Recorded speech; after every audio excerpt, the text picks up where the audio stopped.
Hello, everyone. Welcome to Run, Walk, Talk, Tales of Inclusion and Development. My name is Steph. My pronouns are she and her, and I'm here with Judy. Her pronouns are she and her. And today we are so delighted to welcome our special guest, Ingrid Broussillon, who is the founder of Wow Culture. Ingrid, it is so nice to have you join us today. And I just want to share a little bit about you for our audience. So, Ingrid is the founder, as Steph said, of Well Culture, where she helps leaders and teams build trust, confidence, and inclusion in the workplace. And you do it through the playful power of improv. So, very excited to hear more about that. And she also founded a nonprofit organization, Griottes Polyglottes Society, where she helps immigrants and youth to really build self-confidence through play. And three fun facts about Ingrid, and these are things she loves to talk about. Her native island, Guadeloupe, a French Caribbean paradise. You also traveled by bike from Paris to London. And Wow. wow is right, and what a trip. And her favorite snack, and I'm gonna have to try this, is a crepe with chocolate, almonds, coconut, and popcorn all together. Um, that sounds really good. Yum. So, Ingrid, maybe before we dive in, you could share a little bit more about Wow Culture and what you do as an organization. Yes, for sure. So thank you. First of all, thank you, Judy. Thank you, Steph, for having me. I'm very, very glad to be here and to share about my passion and what I do with my organization. And I will always remember the first time I met Stephanie.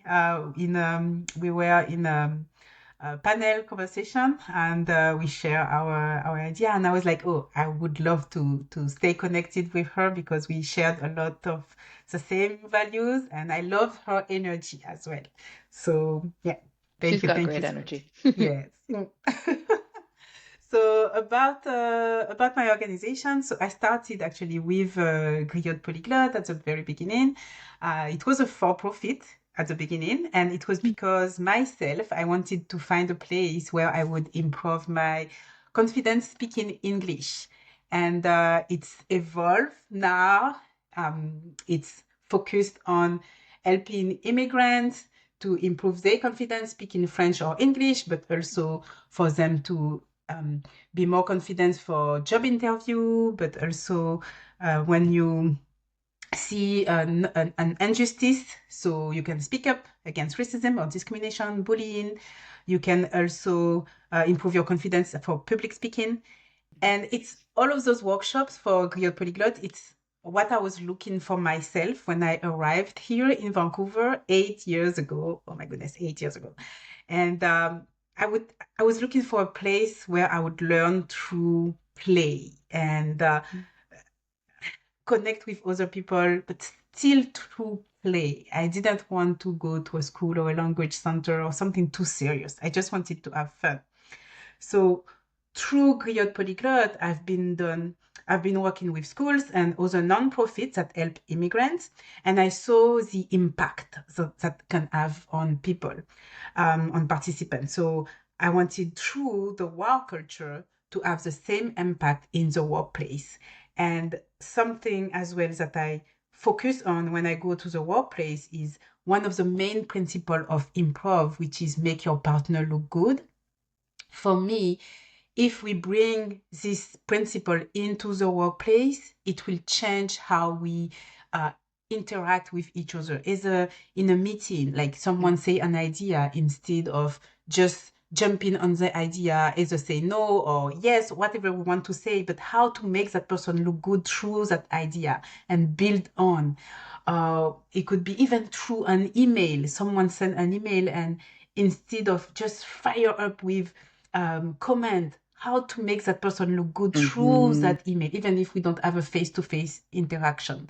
So it's a way to keep in mind this principle each time we are about to have an interaction. And it's something that I apply to myself as well when I even talk with my partner. I try to find how I can make him look Yeah, good as well. Yeah. Mm. I love that. Supporting people, coming from that place of supporting and Yes. yeah. Yes, because there are so many things that we don't know about the person that we Hmm. can just assume, and we can let our emotion just take over. And it's still something that I'm working on. It's not like it's not because I'm here that means I'm an expert into that. No, no, no. It's just I've seen the value of that. I try to practice it myself, and I want to share that practice with others so all of us can practice it and try to change how we interact with each other. That's great. And Ingrid, let's talk a little bit about leaders now, because I Mhm. feel like there's a lot of pressure on leaders and to project this confidence. With your company, how have you kind of created a space where actually making mistakes is not only allowed, but actually encouraged? Because I feel like we still in organizations don't talk a lot or value mistakes, right? Yes, totally. So for me, in my organization, I would say I still have I have like a small team. I just hired a virtual assistant, and by working with her, I've been spending more than 2 months just explaining to her everything that we do at Griot Polyglot and the work culture. And I was like, okay, when is she going to make a mistake? Because she hasn't done any mistake yet. And I was about to go on, not vacation, but I was about to travel for a retreat, a work retreat. And I said, okay, I'm not going to give her any, I'm not going to answering to her email. I'm going to let her to do everything by herself. And it was only for 4 days, so that Mm-hmm. wasn't that Mm-hmm. long, but it was enough for her to feel confident learning how to engage by herself without any of my feedback. And when I came back, she told me, Ingrid, I made my first mistake. And we just like, yeah, finally. But like it sounds simple, but just after those 4 days, when I let Mm-hmm. her but do things by herself, and I told her it's okay if you make mistakes, that increased her confidence, and now I can see the difference. So that's one thing, one example that I have with my team. Another example is when I went workshops. I remember one day I gave the instruction about the activities that we were about to do, and someone didn't understand it the activity correctly. So they did it another way. I wouldn't say a mistake. They did it another way. And actually, the way they did it, since then, I still remember that because I found that way was even more powerful. So Hmm. I'm using the way that they did the game. It's that way I'm used now in each time I do this activity. So it's by me, when I started the workshop, I could make mistakes myself. So that would encourage other people. Oh, if she's the instructor, she makes mistakes, Yes. that's okay. I can make mistake. I don't feel the pressure to do it perfectly. And that person did that mistake during the workshop, mistake, and I use it as a gem, like as a gem, precious gem, to Hmm. when I do more of this activity. And I Well, have other examples as well, but yeah. those two are the main ones that I think for me that influence me when I help my team or participants in my workshop to feel safe to make mistakes. Well, I love that you're encouraging the people who are working, with you and for you that it's okay to make those mistakes because we learn from mistakes. And then, Yes, I like that you recognize that the way that somebody did it was you liked it better, right? And so it's through people sometimes where we least expect it, the mistake can actually be a learning experience or make it better exactly, in the end, right? And I exactly. think And that, yeah, sorry, go I, ahead. I just want to say as well, it's Yeah. also recognizing that we don't have all the answer. We are not Yes. expert in everything. We can learn from anyone Yeah. in any situation. We can learn always stay open to learn from what can come at us. Well, and I think that really segues nicely into the next question because I think leaders sometimes think, like when people are, formal leaders in organizations, they think that they can't make a mistake, right? And with the improv sessions that you're doing, you're really emphasizing to people they're going to have to step into the unknown. That can be really scary. Have how have you seen leaders use mistakes in those experiences of the improv to really grow their empathy and authenticity, or use it and take it away and build trust in their teams? So the main example I would say it's by themselves making mistakes and admit that they make a mistake. For me, that's the main way. Because if you as a leader, you try to show up as perfect, people won't feel like they are allowed to make any mistake, because they model you. They try to model you as much as possible. I think it's just by you just say, okay, oh, I made a mistake, and here what we are going to do about it, and be open about it, share that in a meeting, and invite other people to share if they made any mistake as well. It's a great way to encourage that and to include, bring authenticity in your leadership, create this safety for psychological safety for people. And that remind me of I don't know if I guess you know Sarah Beckley, Mm-hmm. the founder. Spanx, right? Yes, Spanx. Yeah. Yes, Oh, yeah, exactly. yeah. Yes, I was listening to her masterclass, and I love the fact that she shared when she was a little girl, she would go when she was going to school. Each time she would come back, her father would ask her, share a mistake that you did today. And if she didn't have anything to share, her father would genuinely be disappointed in her. That means she didn't take any risks. And for me, it's like she didn't learn anything actually, because you didn't make any mistakes, so you can learn something from it. So it's like you didn't learn anything. You just stay in your comfort zone. You just did what you knew, and you didn't learn anything new. And she was explaining how that principle follow her in her creating her business, and how she ended up creating the oops day. When she would do meetings, they would have a oops days when everyone would share their mistakes, and for me as a leader, again, like for me that's the main thing. As a leader, if there is one thing you can practice to bring authenticity and to create a safe space for your team, is to yourself admit that you make a mistake, and let people admit say mistakes as well. So appreciate that. So appreciate that, Ingrid. Also in your work, you do talk a lot about bias, exclusion, and belonging. So what are some of the kind of the most unconscious biases that you've encountered in your work in companies? And what would you say the ones that are the least visible but kind of do the most damage? And what can employees do about that?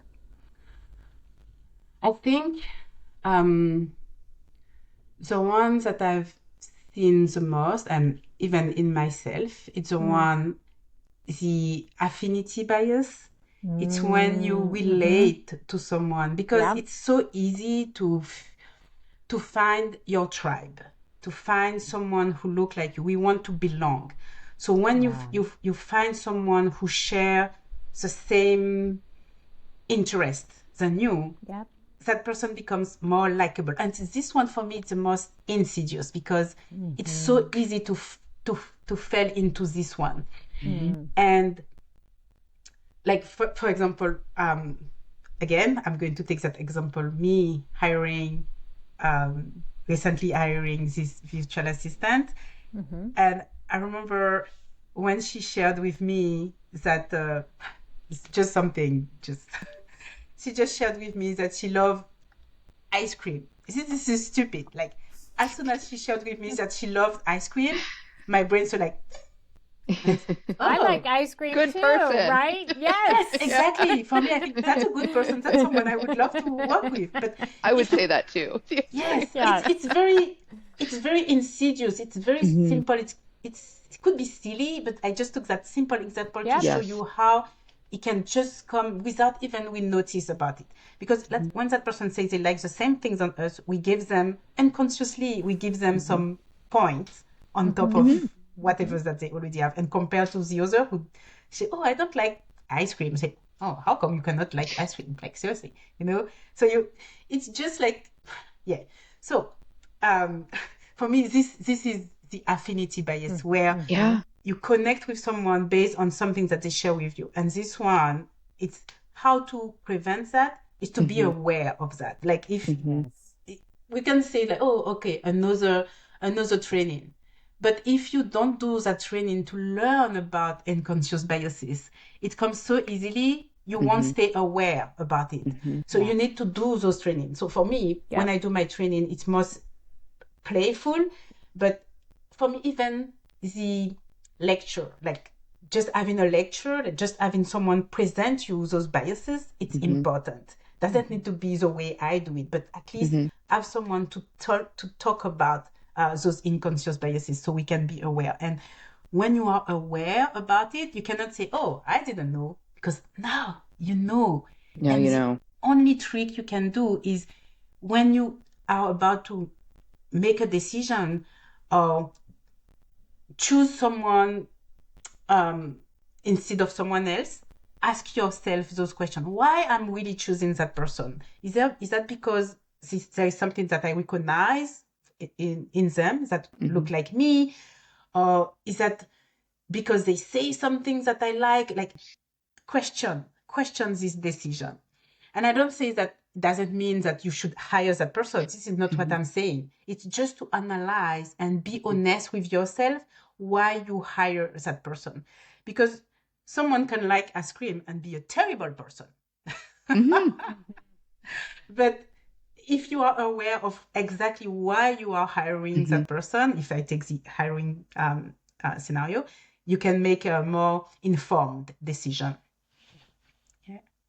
Well, and you mentioned as you were describing that when you do the training on unconscious bias, you make it fun, right? You intentionally make it fun. And I think that, um, some cultures or workplaces, they treat fun as something unproductive. Like we can't have fun and be productive at the same time. And so, how can we all challenge in our workplaces this myth that, fun can't exist in a serious or productive workplace?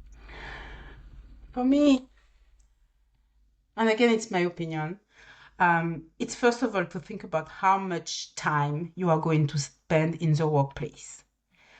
Like, the workplace, we spend more than half of our time in the workplace. If we go there to just be serious all the time, like, you need to ingest some play into it to have some fun, to make it more pleasant to be there, to make it some more enjoyable, more motivated to wake up in the morning. And I don't say it's only that, but it's part of it. If I feel like I'm going to work only to make decision and to solve problem and just make money or whatever, and I'm not going to connect with people, I'm not going to have fun with someone, how boring is that? Like, seriously.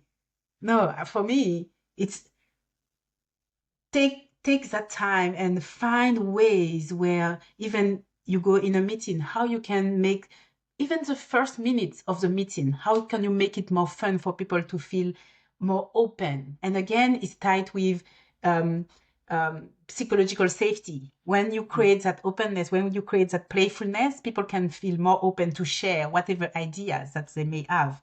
And it might sound basic, but for me, we need to remind ourselves that based.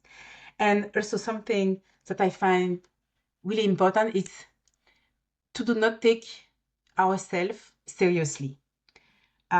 If you are able to make fun of yourself, if you are able to accept any critics, and especially the negative one, mostly the negative one, and turn it into a way that you are making fun of yourself when you hear that, it will make the atmosphere less tense if someone make a remark or something, like, it's something that I use in different kind of workshop, even when I facilitate workshop for students. against racism and discrimination, bullying. If someone says something to you, how can you find a way to do not take yourself seriously when you hear that?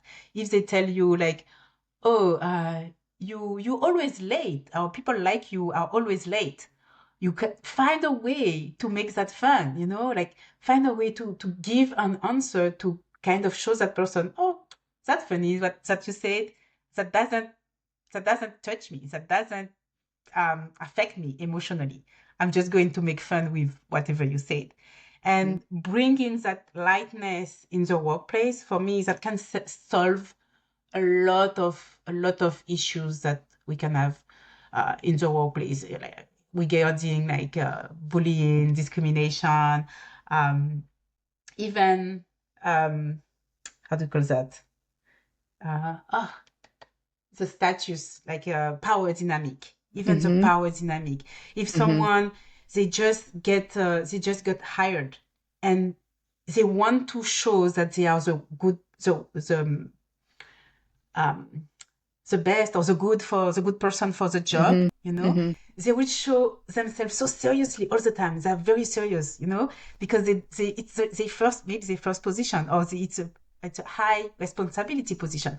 But I feel, and it's my opinion. It's only me who says that. I mean, engage only me. But if you show up and even it's a very important position, but you show some lightness about it, and that doesn't like don't taking yourself not taking yourself seriously. That doesn't mean you do not take your position seriously. Yes. It's about you. You have you and your position and your work. It's completely separate.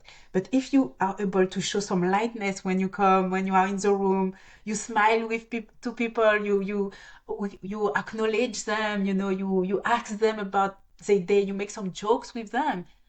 How more open, more welcome the atmosphere will be in the workplace. And again, it's the role of the managers, the leaders to do that. It starts from them. Yeah. That's right. Ingrid, I feel like you've talked a lot about the psychological safety, the humor, the lightness that leaders kind of, it's sort of their job to kind of show up. And when you add that sort of little bit of lightness, it really goes a long way and play, which is, I feel like more and more organizations are paying attention to that, given the chaos in the world, right? And the stress. Yeah. We're always very curious to know what our guests are reading or listening to. So what would you recommend as a podcast, a book? Yeah. Oh, okay. There is a book that I'm reading. It's called The Right Kind of Wrong by I think it's Amy Edmondson. Yes. Yes. Yeah. It's a really, really great book about making mistakes. It's great. And how to learn from mistakes, how to create a safe, psychological safe space. Yeah. For me, that book, I always, I still haven't finished it, but I'm still like, each time I want a workshop now about psychological safety, I refer to that book because there are a lot of great insight in this book. I will really highly, highly encourage it to read it. Ingrid, it was lovely to have you on and hear about everything that you're doing with your organizations and everything that you're doing within organizations. Because, as you say, play is so important. And I loved how you described using humor and using play. And to me, it was almost like you're taking power in using humor and bringing lightness into an organization. So I love that. So thank you so much for joining us. You're welcome. Thank you so much for having me. Thank you, Judy. Thank you, Steph.